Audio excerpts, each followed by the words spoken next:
Beleza. Então nós estávamos falando aí do adventista, né? Então, continuando. Então ele trabalha segunda a sexta, com mais uma hora. O patrão lá colocou para ele trabalhar mais uma hora para compensar sábado e domingo. E ele simplesmente fala: Não, não vou trabalhar uma hora a mais para cumprir isso aí. Então, automaticamente, ele vai estar se eximir, ele vai se eximir de obrigação legal, né? Impostas e recusar-se a cumprir prestação alternativa fixada em lei. Beleza? Então, é... Então é isso. Isso aqui é bem tranquilo de vocês entenderem. Vamos aqui para a próxima. Direito de expressão. Então, é livre a expressão da atividade intelectual, artística, científica e comunicação. Independentemente, isso aqui nós temos que nos atentar, que a banca gosta de tirar o independente e colocar o dependente, censura ou licença, tá? Então vem falando que é livre a expressão da atividade intelectual, artística, científica e de comunicação, independentemente de censura ou licença. Então não precisa de censura ou licença. A banca gosta de colocar dependendo de censura e crença e licença, beleza? Agora, o que eu mais vi até hoje cair em concurso, a inviolabilidade do domicílio. O que vem falando? Que a casa é asilo inviolável do indivíduo, ninguém nela podendo penetrar sem consentimento do morador, aí vem um salvo em caso de flagrante delito ou desastre, ou para prestar socorro, ou durante o dia por determinação judicial. Então nós vamos fazer um mnemônico aqui muito importante, ok? Vamos lá. Então o que vem falando aqui para nós?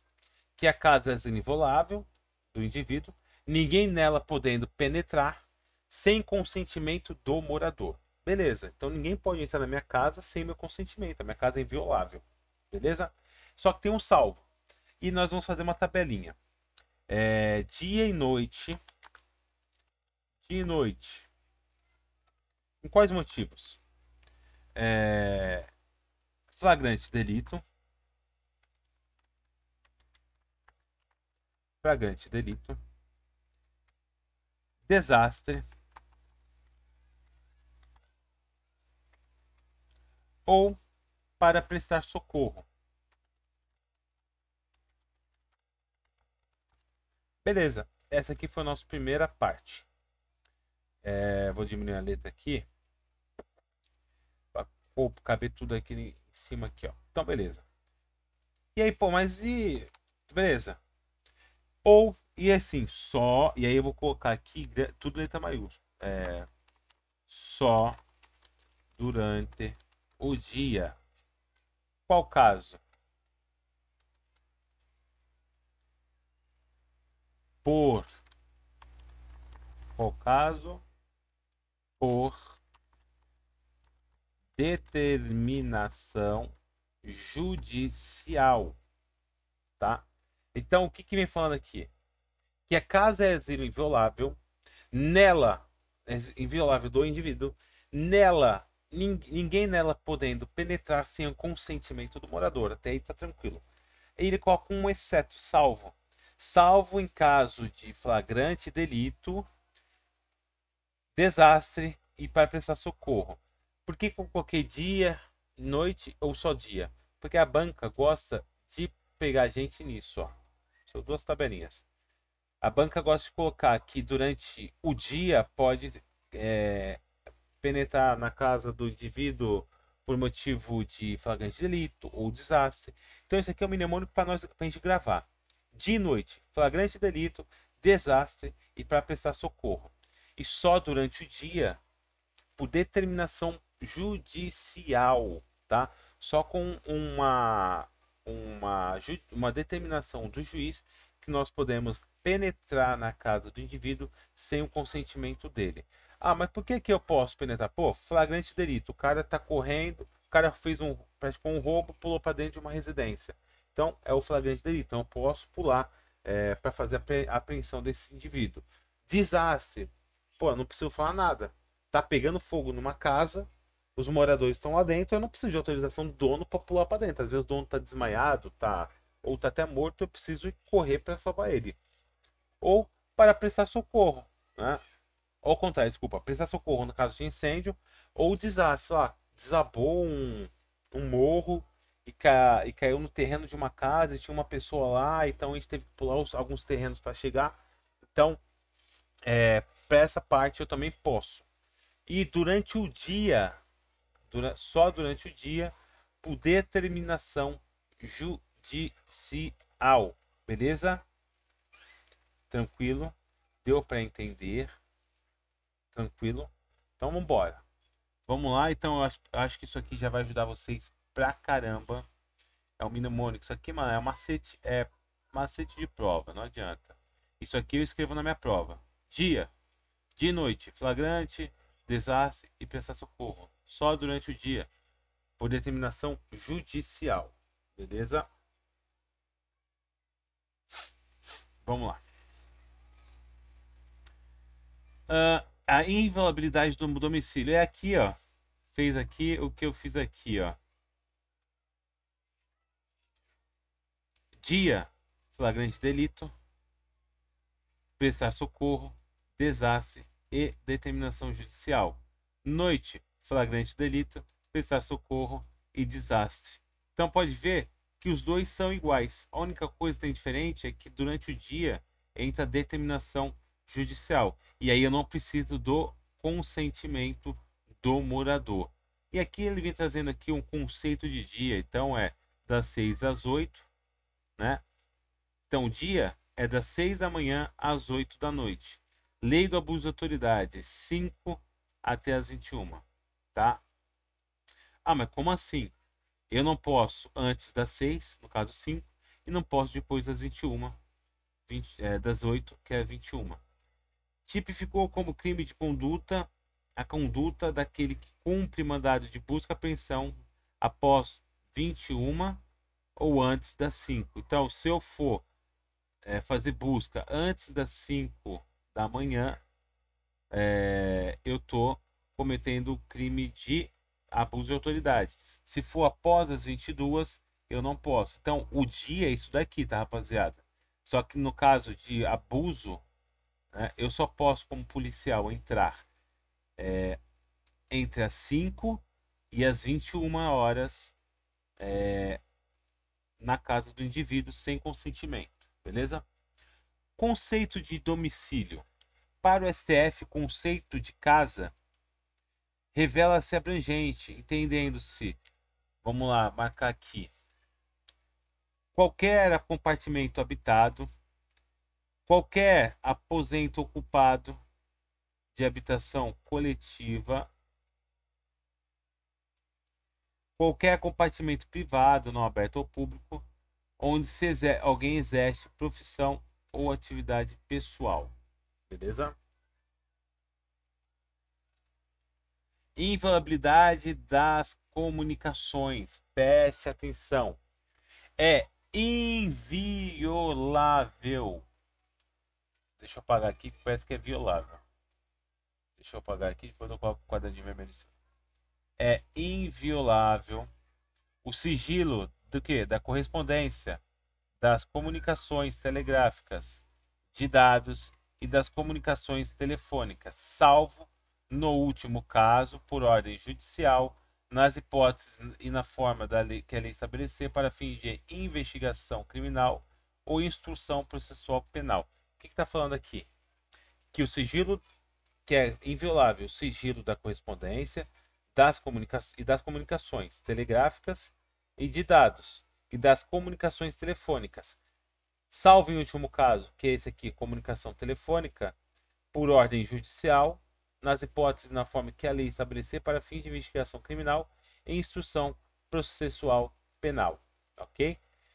Como não há direito absoluto no ordenamento jurídico brasileiro, admite-se que lei ou decisão judicial também possam estabelecer hipótese de interceptação das correspondências e das comunicações telegráficas e de dados, sempre que a norma constitucional esteja sendo usada para acobertar práticas de ilícitos. Então, o que está acontecendo aqui? Aqui ele fala que só a comunicação telefônica é violável. No caso, por ordem judicial, né, para fins de investigação criminal ou instrução processual penal. Só que aqui embaixo ele vem falando que as demais lá, o sigilo da correspondência e das comunicações telegráficas e de dados, também são, né? Por quê? Porque no nosso ordenamento jurídico nada é absoluto. Então, por uma lei ou uma decisão judicial, a gente consegue também estabelecer as interceptações nos demais casos. Só que, para a prova, qual é aqui que é violável? Comunicações telefônicas. Por qual motivo? Ordem judicial, para fins de investigação criminal e instrução processual penal. Beleza?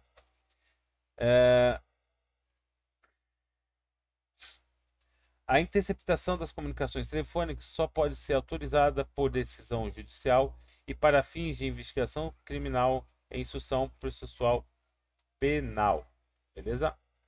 Dos direitos e deveres individuais e coletivos. Falando sobre a liberdade do exercício de profissão.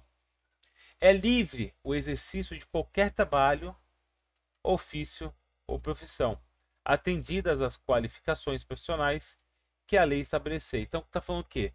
É livre. Você pode ter qualquer trabalho, qualquer ofício ou qualquer profissão, desde que atendidas as qualificações profissionais. Ah, Bruno, vou ser médico então.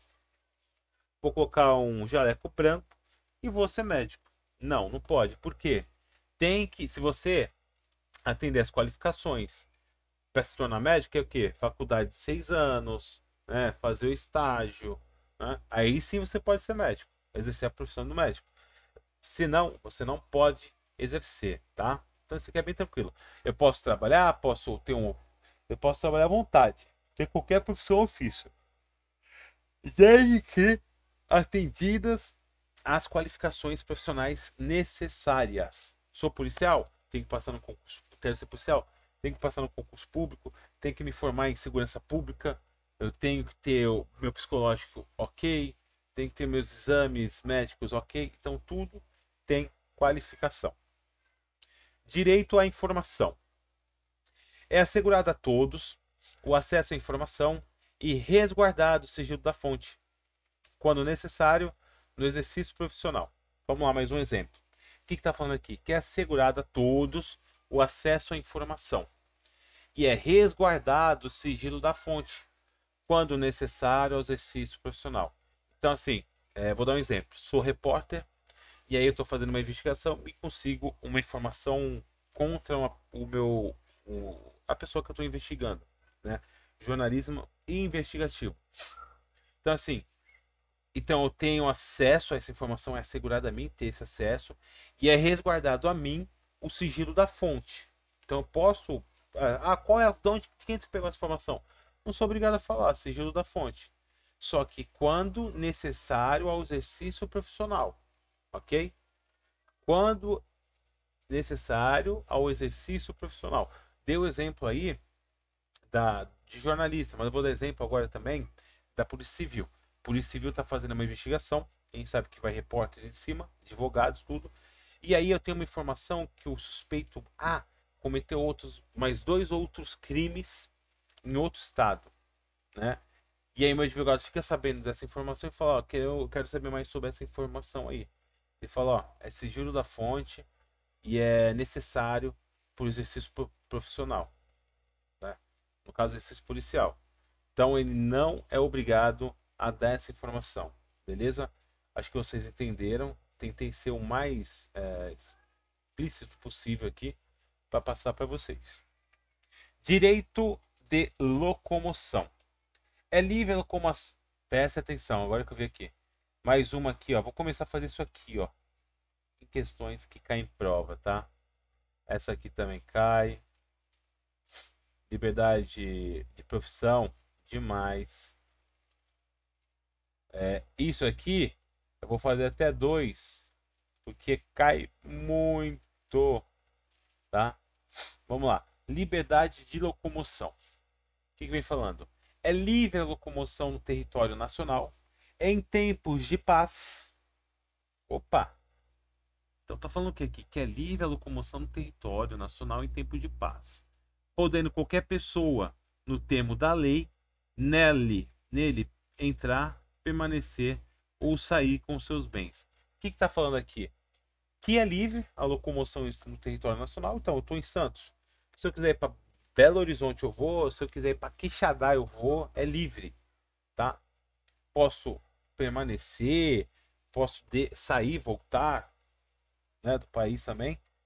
Só que, o que acontece aqui? A banca gosta de fazer isso, ó. É livre a locomoção em território nacional em tempo de paz e de guerra. Paz e guerra. Está errado.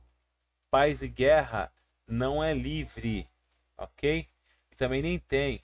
É só em tempos de paz, beleza?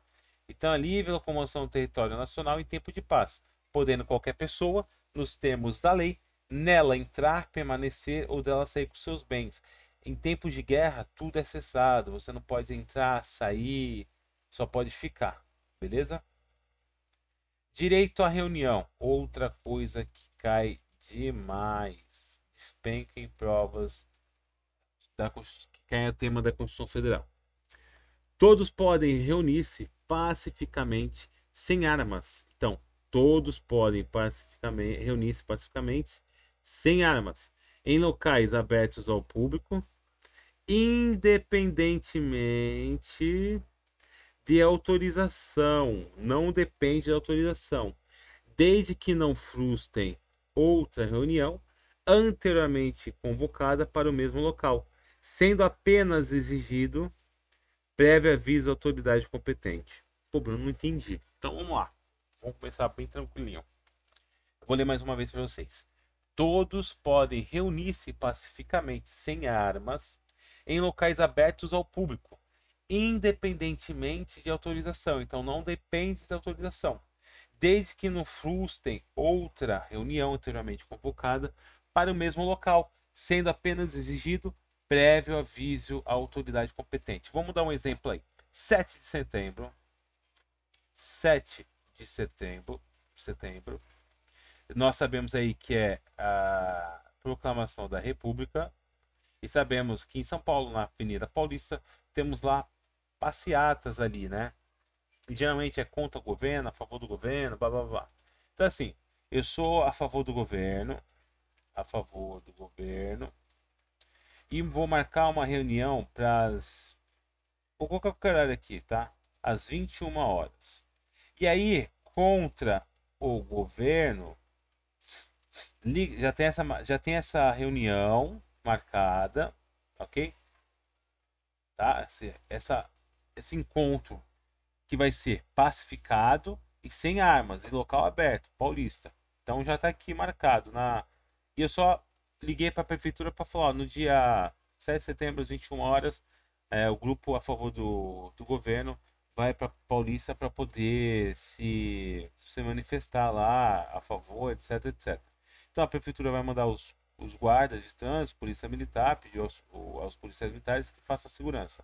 E aí, o grupo que é contra o governo, no mesmo dia, liga lá no dia, fala, ó, no dia 7 de setembro, às 21 horas, lá na Paulista, a gente vai fazer uma movimentação contra o governo. A gente queria só deixar vocês cientes. Aí a prefeitura falou que não, ó, calma aí.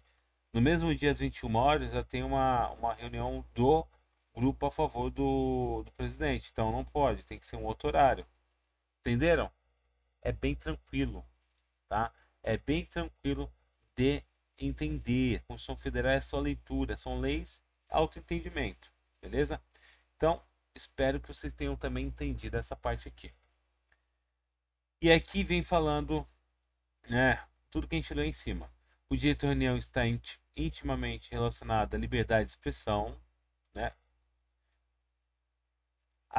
Que no último 7 de setembro foi colocado como ataque à democracia, né? Mas está na Constituição Federal. A Constituição Federal estabelece as seguintes condições para o seu exercício. Reunião deverá ter fins pacíficos, tá? Pacificamente. Os manifestantes não podem portar arma, sem armas. A reunião deverá ser realizada em locais abertos ao público, Não devem frustrar a manifestação anteriormente convocada para o mesmo local, desde que não frustrem outra reunião anteriormente. E desnecessidade, então não tem necessidade de autorização, apenas necessidade de prévio aviso à autoridade competente. Por que prévio aviso? Porque se tiver outra remarcada, já vai saber, então vai poder marcar para outro dia, né? Vamos lá. Próximo aqui. Deixa eu apagar isso aqui para não confundir vocês. Direito de associação. Para que exista uma associação, é necessário apresentar 3 requisitos. Associação dos servidores públicos, associação dos guardas municipais do estado de São Paulo, do estado da Bahia, assim vai. Tem que ter pluralidade de pessoas, estabilidade, caráter permanente, surgem a partir de um ato de vontade. Então, são 3 requisitos: pluralidade de pessoas, estabilidade, que é caráter permanente, e surgem a partir de um ato de vontade. Quero abrir uma associação dos moradores do bairro A. Vou abrir. Entenderam? E aí vem embaixo o que é vedado. Isso aqui é o que está escrito na lei. É plena liberdade de associação para fins lícitos. A banca gosta de fazer o quê? Ilícitos. Então presta atenção. Vedada a de caráter militar, paramilitar. Tá? Paramilitar são armadas, né? Guerrilhas, grupos militares, etc. Então, o que está falando aqui? Que é plena liberdade de associação para fins lícitos, é livre, liberado. Vedada a do caráter paramilitar. Cuidado que a banca pode mudar para militar. E a gente tem que mostrar o pé da lei, tá? Entende-se que as pessoas podem associar-se para fins que desejarem, exceto para fins militares. Ok? A criação de associação e na forma da lei, a de cooperativas, independe de autorização, sendo vedada a interferência estatal em seu funcionamento. O que vem falando? Que a criação de associação e na forma da lei, cooperativas, associação e cooperativas não dependem de autorização de ninguém e é vedado interferência do Estado em seu funcionamento. Então eu abri lá criei uma associação, uma cooperativa, ela não depende de autorização e o Estado quer interferir no meu funcionamento da minha associação. Não pode, é proibido, tá? As associações só poderão ser compulsoriamente dissolvidas ou ter suas atividades suspensas por decisão judicial, exigindo-se, no primeiro caso, trânsito em julgado. O que está falando aqui? Que as associações só podem ser dissolvidas por decisão judicial transitada em julgada. Além disso, suas atividades só podem ser suspensas por decisão judicial. Tá, então é tranquilo. As associações, a primeira é essa aqui. Elas só podem ser dissolvidas por decisão judicial transitada em julgado, quando já terminou todos os trâmites. Além disso, suas atividades podem ser suspensas por decisão judicial. Beleza? Ninguém poderá ser compelido a associar-se ou permanecer associado. Então, ninguém pode ser obrigado a associar-se ou permanecer associado. Beleza? Também tranquilo. As entidades associativas, quando expressamente autorizadas, têm legitimidade para representar seus filiados, judicial ou extrajudicialmente. Então, as entidades associativas, quando expressamente autorizadas, têm legitimidade para representar seus filiados em decisões judicialmente falando e extrajudicialmente falando. Eu coloquei esse revisar porque eu errei uma questão dessa. Direitos e deveres individuais e coletivos. Direito de propriedade. É garantido o direito de propriedade. Então, é garantido, todo mundo tem direito à propriedade. A propriedade atende à sua função social. A Constituição Federal de 88 reconhece o direito de propriedade entendido como o direito de usar, fruir, dispor da coisa. Tal direito não é absoluto, pois entende-se que a propriedade deve atender à sua função social. Fiz caquinha aqui. Deve atender à sua função social.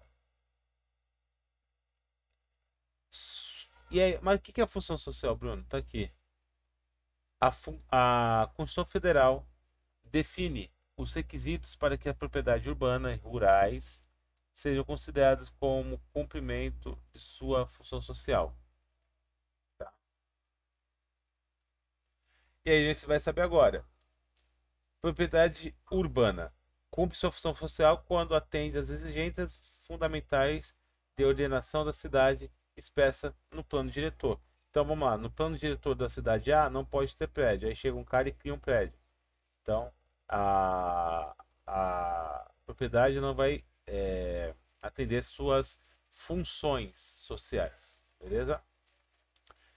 O de baixo, a do rural. A do rural que mais cai em concurso. Tá? Vamos colocar aqui também uma estrelinha.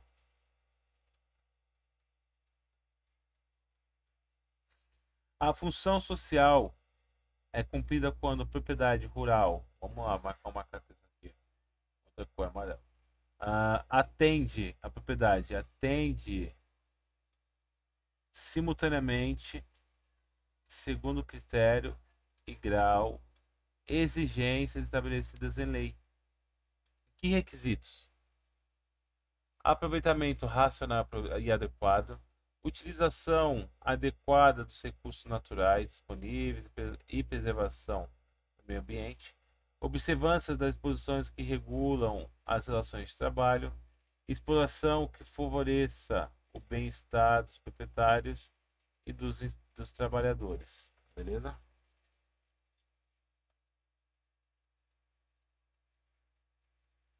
Vamos lá. Desapropriação. Aí temos casos de desapropriação na Constituição Federal. Tá? Então você que mora aí numa casa, se tiver esses requisitos aqui, você pode ser desapropriado. Nós vamos ver agora. A lei estabelecerá o procedimento para desapropriação. Quais são os motivos?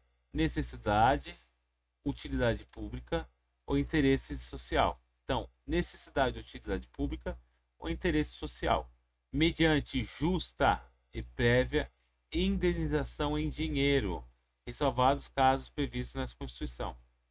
Então, o que está falando? Só poderá ter desapropriação com base na tutela do interesse público e em 3 hipóteses: necessidade pública, utilidade pública ou interesse social. Tá? Então, por interesse público, vou dar exemplo, mora aqui, tem várias casas. Só que o Estado ele está fazendo uma linha de trem que vai fazer esse movimento e o único lugar que tem que passar é aqui. E ele não pode construir. Então o que ele vai fazer? Vai desapropriar essas famílias, né, por necessidade e utilidade pública, pagando sempre justa e prévia indenização em dinheiro para cada família. Entenderam? A indenização, ressalvada algumas exceções determinadas constitucionalmente, deverá ser em dinheiro, prévia e justa. Ok? Então, a indenização, ressalvada algumas exceções determinadas constitucionalmente, deverá ser em dinheiro, prévio e justo. DPJ. Mnemônico DPJ. DPJ. Vou colocar aqui do lado para saber o que é isso. DPJ. Requisição administrativa. No caso eminente, isso aqui é outra coisa que cai. No caso eminente de perigo público, a autoridade competente poderá usar de propriedade particular assegurada ao proprietário indenização ulterior se houver dano. Ulterior é após a utilização. Como assim, Bruno, de caso eminente de perigo público? Eu vou dar um exemplo aqui. Você lembra daquele cara que matou não sei quantas pessoas e fugiu pro mato e ficou um tempo fugido? O que aconteceu aqui? Ele matou várias pessoas e começou uma fuga implacável dentro da mata ali da região. Então, chegou um ponto que a polícia conseguiu cercar o perímetro onde ele estava. Vou dar exemplo, estava aqui, isso aqui tudo é mata. E em volta tinha várias casas, né? Várias casinhas. E aí o que aconteceu? A polícia, por ter que ficar bastante tempo lá, ter que criar bases ali, eles desapropriaram algumas famílias, né? No caso de eminente perigo público, né? Porque esse cara podia vir aqui matar essa família, matar essa, e assim por diante. E começou a utilizar essa casa como uma base, né? Da polícia federal, civil, militar. Começou a usar essas casas aqui como base, né? E se por acaso ele foi morto, óbvio, né? Se no final mataram ele e vão começar a sair dessas casas. Se essa casa teve algum dano, aí vai ser indenizado. Se essa casa não teve dano, não vai ser. Essa teve outro dano, indenização. Não teve dano, teve dano. Não teve. Essa também aqui vai ser indenizada, tá? Então, caso de perigo público, eminente perigo público, né, pode ser que seja desapropriado. Eu vou dar exemplo. Esse exemplo é o mais fácil que vocês entenderem, que eu uso até hoje. É que eu esqueci o nome do cara que fez essa barbárie. O perigo deve ser iminente. A requisição é compulsória para particular, compulsória no ato. A propriedade continua sendo particular, é apenas concedida gratuitamente ao Estado. Entenderam? Mesmo caso que o exemplo que eu dei lá em cima. Se você ligar toda a questão a um exemplo, uma historinha, fica bem mais fácil você entender. Pequena propriedade rural. A pequena propriedade rural, assim definida em lei, desde que trabalhada pela família, não será objeto de penhora. Então, a pequena propriedade rural, desde trabalhada pela família, não vai ser objeto de penhora. Para pagamento de débitos decorrentes de sua atividade produtiva, dispondo a lei sobre os meios de financiar seu desenvolvimento. A pequena propriedade rural trabalhada pela família possui a garantia da impenhorabilidade. Entretanto, essa garantia depende de cumulação de dois requisitos: exploração econômica do bem da família. Então a família tem que trabalhar ali nas terras, então tira o sustento delas dali. A origem da atividade produtiva do débito que causou a penhora. Então assim, eu planto milho, comprei 2 milhões de saca de milho, peguei um empréstimo no banco, só que eu não estou conseguindo pagar. Como eu peguei esse empréstimo para investir na minha propriedade, ela não vai entrar em penhora. Então o banco vai tentar fazer um outro acordo sem ser que seja penhorar minha propriedade. Com isso é possível afirmar o seguinte: pode ser objeto de penhora para pagamento de débitos estranhos à sua atividade. Então assim, tem uma propriedade rural lá, pequena propriedade rural, e aí eu compro um carro, tá? Comprei um carro. E aí eu paguei aí 2 anos esse carro e não consigo pagar mais. Piorou as coisas em casa, lá na fazenda. E aí eu não consigo mais pagar esse carro. Tá? Comprei o carro, aí o banco, nesse caso, ele pode banco pode penhorar a minha propriedade para quitar o meu débito. Se fosse um empréstimo para uma saca de milho ou de tratores que são para a minha sobrevivência, eles não seria penhorado, porque é trabalhado dentro da minha família, dentro da minha pequena propriedade rural. Caso não trabalho, então esse primeiro caso aqui deu os dois, e aqui está dando que é possível afirmar. Pode ser objeto de penhora para pagamento de débitos sem a sua atividade, não pode ser objeto de penhora para pagamento de débitos decorrentes da atividade produtiva. Caso não trabalhada pela família, pode ser penhorada para pagamento de débitos decorrentes e débitos estranhos às atividades. Então, temos 3 casos aqui. O primeiro caso, se for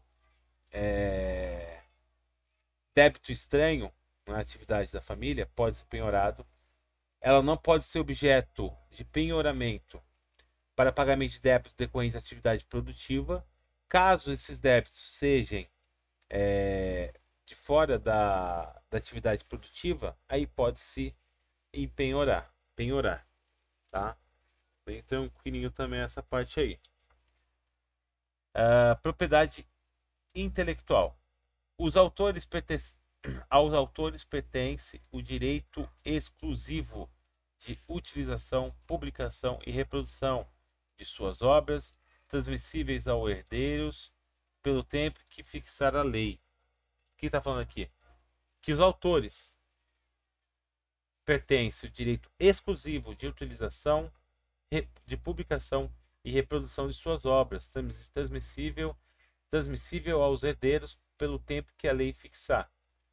Então são assegurados os termos da lei a pensão, a participação individual em obras coletivas, a reprodução em imagem, voz humana, inclusive atividades desportivas. O direito de fiscalização do aproveitamento econômico das obras que criarem ou que se participarem os criadores, aos intérpretes e às respectivas representações sindicais associativas. Propriedade industrial. A lei assegurará aos autores de inventos industriais o privilégio temporário por sua utilização, bem como a proteção de às criações industriais, a propriedade das marcas, nome, empresa e outros signos distintivos, tendo de vista o interesse social e desenvolvimento tecnológico e econômico do país. Então, o que está falando aqui? Vamos lá, eu invento um supercarregador que carrega em 3 segundos o celular. Durante um tempo, eu vou ter aí tempo de utilização dele, bem como a proteção da criação, né, em larga escala pelas indústrias para venda, a propriedade das marcas, nome, empresa ou outros signos distintivos. Vou ter tudo direito da marca. Só que depois de um certo tempo, as outras marcas vão poder replicar a minha invenção.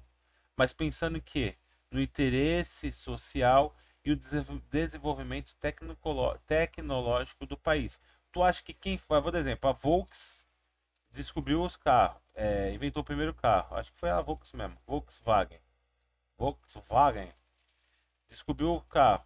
Eles ficaram um tempo só eles produzindo o carro, depois veio a Fiat, a Ford, Hyundai, Honda, etc, tá? Por isso que eu falo, quando você lê e tenta entender por meio de uma história, é mais fácil de se decorar a lei, beleza? Direitos relativos à sucessão causa-mortes. Isso aqui também cai bastante. A sucessão de bens estrangeiros situados no país será regulada pela lei brasileira, em benefício do cônjuge, da esposa, né, ou da viúva, dos filhos brasileiros, sempre que não lhe seja mais favorável a lei pessoal do de cujos, Putz, o que é decujus, velho? Decujus é o seguinte, rapaziada. É o morto, né? Então, o que tá falando aqui? Que a sucessão, os bens deixados por estrangeiros situados no Brasil, tá? A pena vai ser regulada pela lei brasileira. Sempre que for mais favorável à lei do morto. Então, vou falar, por exemplo, sou espanhol. Tenho várias coisas na Espanha, tudo. E vim morar no Brasil e criei uma família aqui. Formei uma família. Faleci.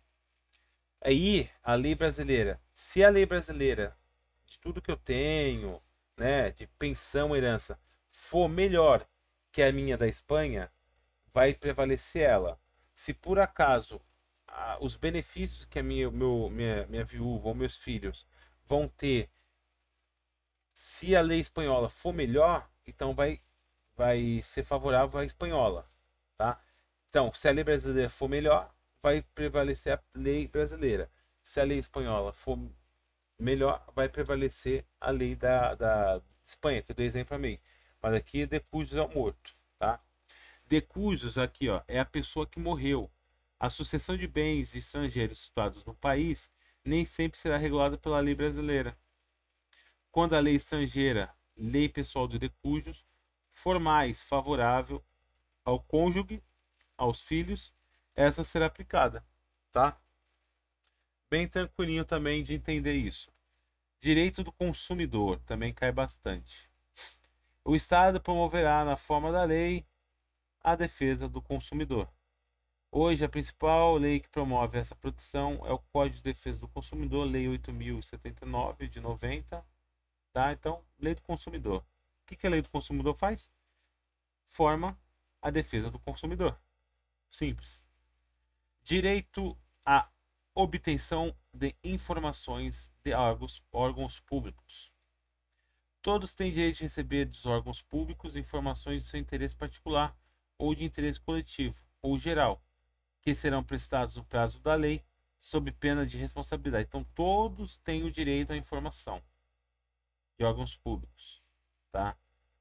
Sendo ele de interesse particular ou de interesse coletivo geral, que serão prestados no prazo da lei. E caso não seja prestado, o órgão que cometeu essa pena sob pena de responsabilidade. Ressalvadas aquela cujo sigilo seja imprescindível à segurança da sociedade. Então tá falando aqui, ó, eu quero uma informação A, vou lá na repartição H e peço para eles uma informação A. Eles vão ter um prazo, um tempo para me dar essa informação. Caso não seja dado, eles respondem pela pena de responsabilidade. Ok? Pena de responsabilidade. Beleza? E aí tem as ressalvas. Vai lá, fui lá na repartição H, pedi informação A. Foram verificar a informação e retornam para mim que essas informações são sigilosas. Então, eles não são penalizados por não me fornecer essa informação. Beleza? Beleza, vamos lá. Direito de petição e obtenção de certidões. São a todos assegurados, independentemente de pagamento de taxa. Então, obtenção de certidões, petição e certidões são a todos segurados e não depende de taxas, tá? A banca vai fazer o quê? São a todos segurados, dependendo de taxa de pagamento. Não depende.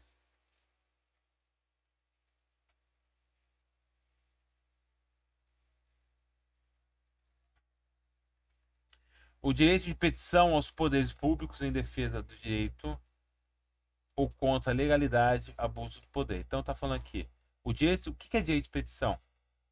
É sempre pedida aos poderes públicos em defesa de direitos ou contra ilegalidades ou abuso de poder. e obtenção de certidão são as repartições públicas para a defesa de direitos e esclarecimento de situações de interesse pessoal. Vou dar exemplo. Eu preciso de uma segunda via da minha certidão de nascimento. Preciso de uma segunda via da minha certidão de minha escolaridade, né? Isso são certidões. Petição é quando você pede aos poderes públicos alguma coisa em defesa do direito ou contra ilegalidades ou abuso de poder. O vereador sofreu abuso de poder sofreu de um vereador abuso de poder. Então tu vai lá na repartição dos poderes públicos e pede a petição. Tô precisando de uma certidão de nascimento, perdi a minha. Vai na repartição pública e pede a segunda via da sua certidão de nascimento. E lembrando, todas sem pagamentos de taxa, beleza? Aí tá isso aqui também, mas isso aqui foi o que eu já expliquei. Direito adquirido, ato jurídico perfeito e coisa julgada. Olha que delícia, hein? O que é isso? A lei não prejudicará o direito adquirido, o ato jurídico perfeito e a coisa julgada. O direito adquirido, o ato jurídico e a coisa julgada são institutos que surgiram como instrumentos de segurança jurídica, impedindo que as leis retroagissem para prejudicar situações jurídicas consolidadas. Direito adquirido pode ser definido como direito que já se incorporou ao patrimônio do seu detentor, mesmo que ainda não tenha sido exercido. Ato jurídico perfeito é aquele que reuniu todos os elementos necessários para sua formação. E coisa julgada compreende a decisão judicial do qual não cabe mais recurso. Coisa julgada. Então, estou sendo condenado por homicídio. Tá, trânsito em julgado. Está sendo julgado. A partir do momento que está trânsito em julgado, tá? Isso aqui é que não cabe mais recurso, tá? Direito adquirido pode ser, vou dar exemplo, cometi um crime de homicídio, tomei a pena de 3 anos, exemplo. Vamos ver, aí chega lá, sei lá, já virou meu patrimônio esses 3 anos. E aí isso é uma nova lei, que o novo crime agora de homicídio, a nova lei é de 5 anos. Eu não vou, isso aqui o princípio da retroatividade. Eu não vou responder por esses 5, tá? Porque essa pena já foi atribuída a mim. Então não pode retroagir, beleza?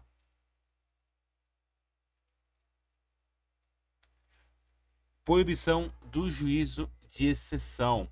Vamos lá. Não haverá juízo ou tribunal de exceção.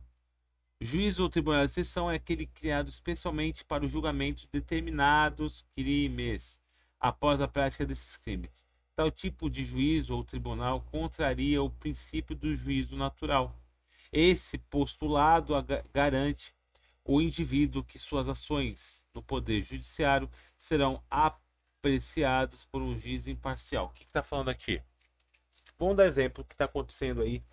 É até bom para a gente entender um pouco sobre a política do nosso país. Sobre o caso do Daniel Silveira e o ministro Alexandre de Moraes. O Daniel Silveira falou as besteiras dele, que eu também concordo que foram besteiras. Mas o juiz, o ministro do STF, ele não tem competência de julgar atos vindos dos deputados, tanto federal e estadual. Porque o deputado, pelo artigo 52, ele tem ali é inviolável o direito à palavra, fala, expressão, tá mais ou menos isso. Ou qualquer outras, beleza. Então, assim, ele condenou o próprio Alexandre de Moraes. Ele se tornou o acusador,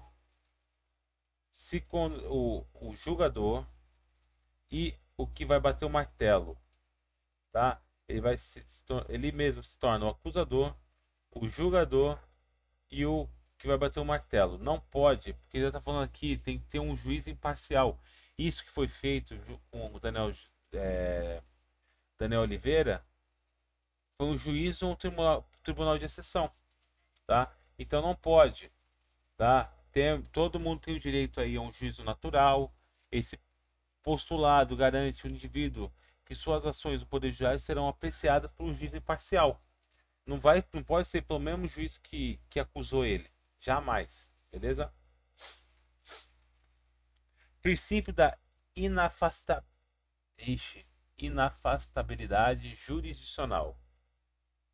A lei não excluirá, a lei não excluirá da apreciação do Poder Judiciário lesão ou ameaça a direito. Então, a lei não excluirá da apreciação do Poder Judiciário lesão ou ameaça a direito. Dos direitos e deveres individuais e coletivos. Juiz popular, júri popular. Então, é reconhecida a instituição do júri com a organização que lidera a lei. Assegurados. Então, é reconhecida o júri popular, a instituição do júri. Mas quando que o júri popular é colocado em prática? Quais são ali os tipos de defesa? Se a defesa pode ser contrariada ou não? Vamos ver aqui, ó. Então, o júri popular tem plenitude de defesa, sigilo das votações, então todas as votações são sigilosas, soberania dos vereditos, então o juiz acusou culpado, só que aí o cara conseguiu ir para júri popular, e aí o júri popular chegou e falou que é inocente. Quem vai prevalecer? Do juiz ou do júri? Do júri, beleza? Então, soberania dos veredictos.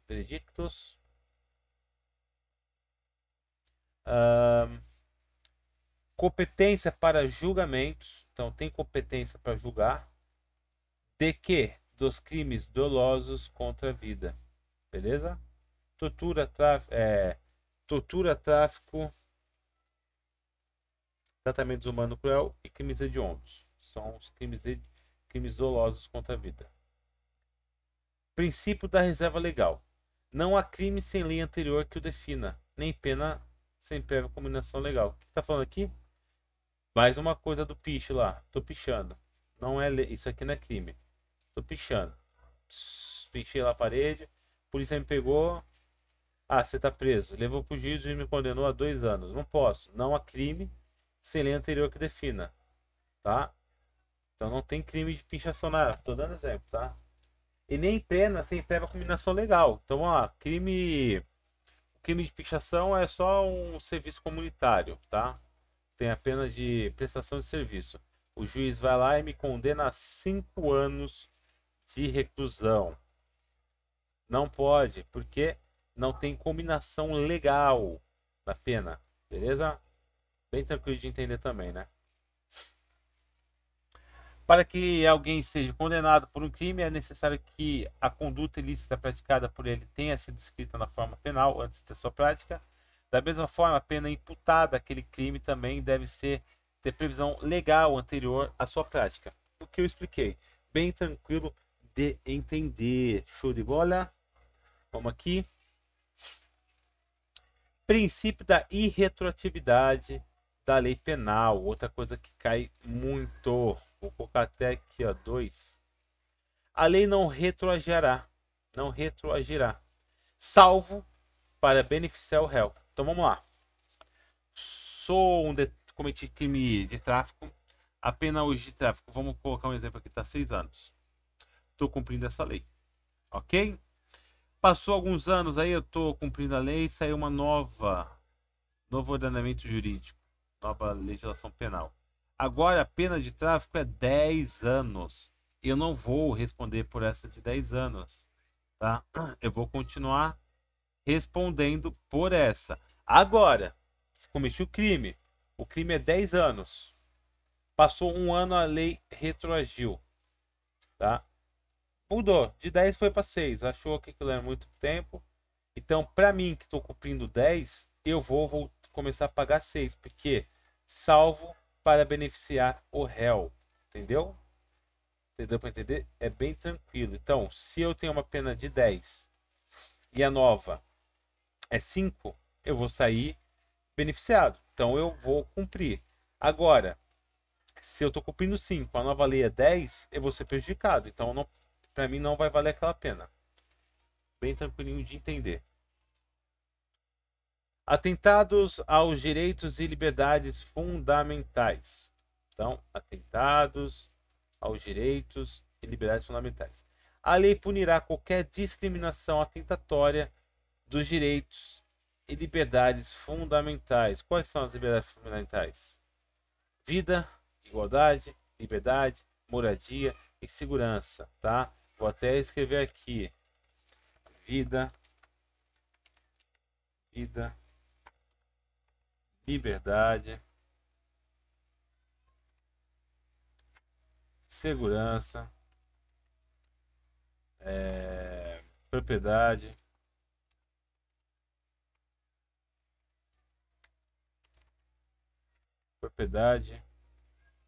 vida, liberdade, segurança, propriedade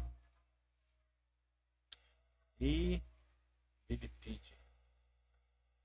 Vida, liberdade, segurança, propriedade. Tem mais dois aqui, eu acho. Mais um. Liberdade.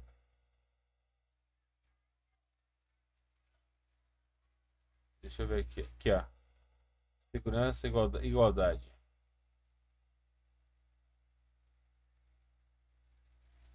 Igualdade. Show? Então, esses aqui são as liberdades fundamentais. Vamos para a próxima. Aí temos nas partes dos crimes. Então, vem falando aqui. Deixa eu apagar isso aqui, porque eu vou refazer isso aqui.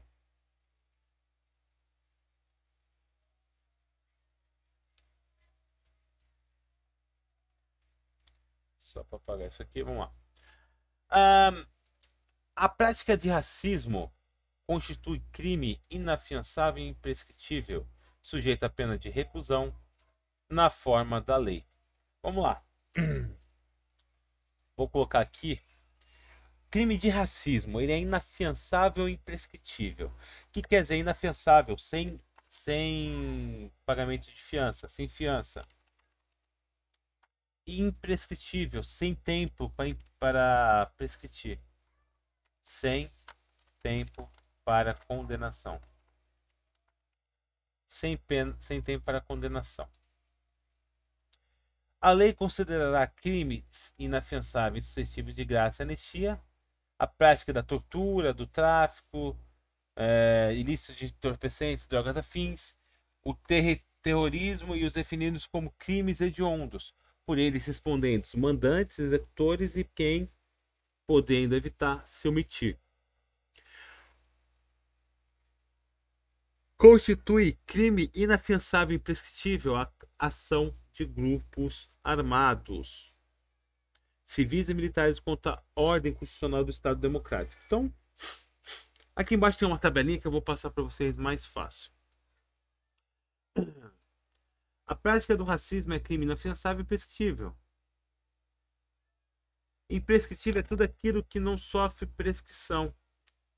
A Constituição Federal determina que essa não deixará de ser punido, mesmo com o decurso ao longo do tempo, desde sua prática e com inércia do titular da ação durante todo o período. Então, assim, ó, cometi crime de racismo e aí teve um problema na justiça. Pai, eu não demorou muito para sair minha condenação. Passou 30 anos, eu posso ser condenado ainda. Passou 50 anos, eu posso ser. Ele não prescreve. Ele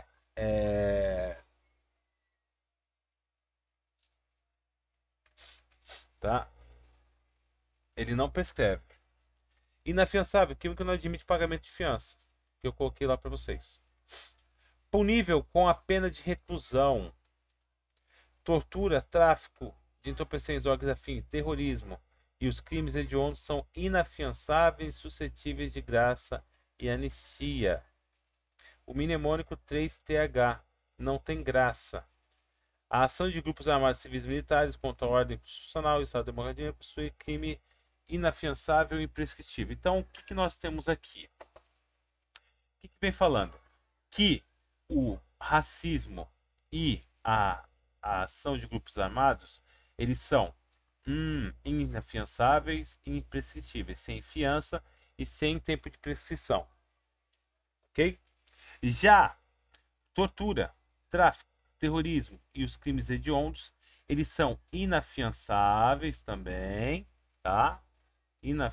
Opa, fiz caquinha. São inafiançáveis.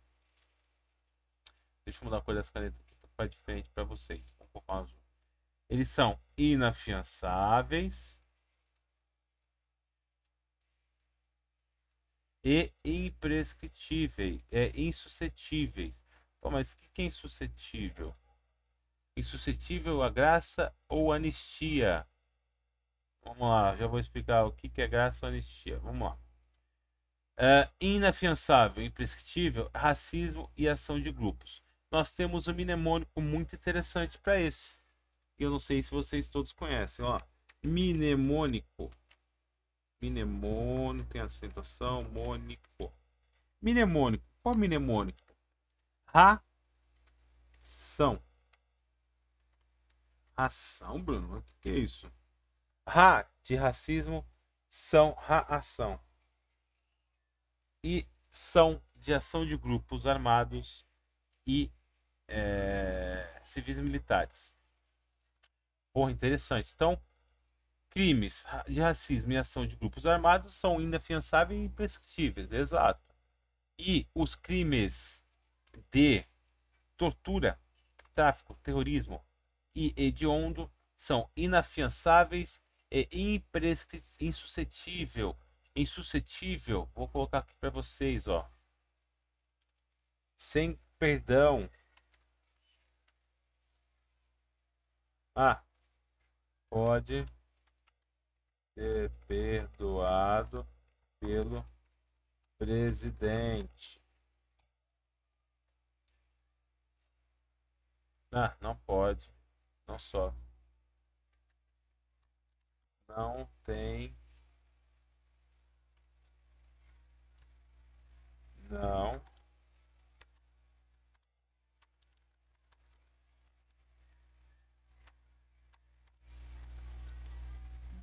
Do presidente. Tá? Então, esse aqui é inafiançável e insuscetíveis. O de racismo e ação de grupos armados até pode ter perdão lá do presidente, tá? E o mnemônico desse tortura, tráfico, terrorismo e crise e hediondos é o 3T mais H. 3T mais H, mas não entendi, Bruno. Por que 3T mais H?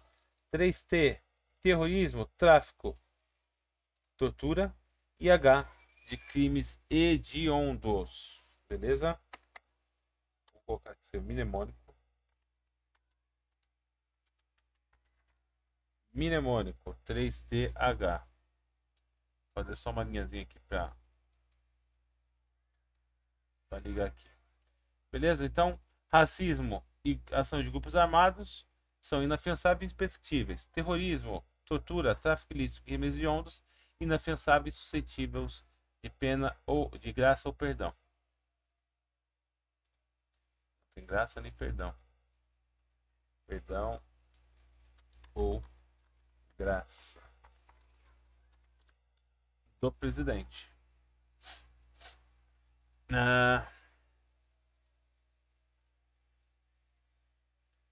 Vamos parar um pouquinho aqui e depois nós voltamos.